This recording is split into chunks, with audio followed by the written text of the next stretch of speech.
High গাই, ছবির ওপরের বাচ্চা মেয়েটি পশ্চিম বাংলার নারী সুরক্ষা নিয়ে যে কথা বললো শুনলে অবাক হবেন। ভিডিওটা সম্পূর্ণ দেখে একটা গঠনমূলক কমেন্ট করবেন। Let's go. এখন দাদারা আসে বৌদির কাছে। এখন দাদারা আসে বৌদির কাছে। আমি বলুম না, আমার শরম করে। দাদারা বৌদির কাছে যাবে না তো কে যাবে?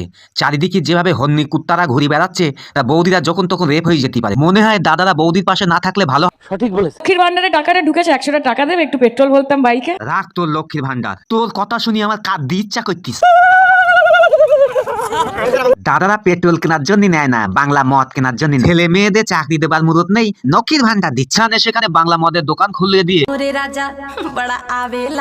স্বামীগুলোকে বাংলা মদ খাইয়ে মাতাল বানিয়ে সেই মদের টাকা থেকে বউদেরকে আমি লক্ষ্মীর ভান্ডার দিচ্ছি। বাহ, কি সুন্দর পরিকল্পনা। কি বলে?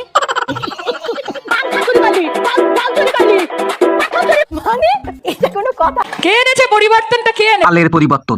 ছোটি পিসি তাকে রে কুকু কুকু কুকু কোটের কোকিল সাজে রে।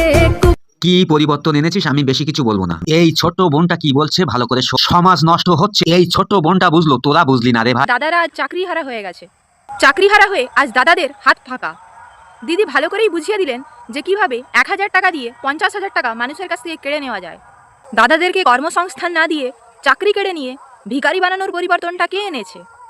হ্যাঁ, পরিবর্তন তো দিদি এনেছে। যেখানে সেখানে মেয়েরা ধর্ষিতা হচ্ছে, চোরে ভরে গেছে রাজ্যটা। আমাদের এমন পরিবর্তন চাই না যেখানে মেয়েদের কোনো সুরক্ষা নেই। চাই না আমরা 1000 টাকা ভাতা, চাই না স্বাস্থ্যসাথী, না চাই কন্যাশ্রী। আমরা চাই নারীদের সুরক্ষা, সম্মান। চাই স্কুলে স্কুলে শিক্ষক, চাই ভালো একটা শিক্ষা ব্যবস্থা, চাই কর্ম। নিঃসন্দেহে তুই ঠিক কথা বলেছিস। ও পিসি তুই চলে যা, বাংলাদেশে চলে যা, এটাই তোকে মানাই।